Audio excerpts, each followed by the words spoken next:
Pan oedd tlodi'n rhemp a potio'n grefft, roedd na hen botcher yn Llangefni, Charles Peace, neu John Jones wrth ei enw bedydd.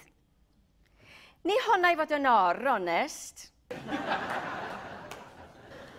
Roedd William Roberts yn dipyn o lawia fo John Jones. Ac un noson, aeth y ddau i'r tŷ am swper. Ond doedd nan Jones ddim adra. A rhaid fi gwneud bwyd i hunan. William Roberts oedd yn cwcio, ond gwnaeth gam gymeriad drwy roi tin o bys yn y popdy, heb roi twll neu ddau ynddo. A phan boethodd y tin, byrstiodd a malu drws y popdy'n ufflon.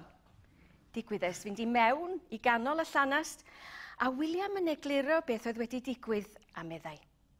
Dyna ddangos ei bod nhw'n rhoi rhywbeth diawledig yn y tynian i'w cadw nhw.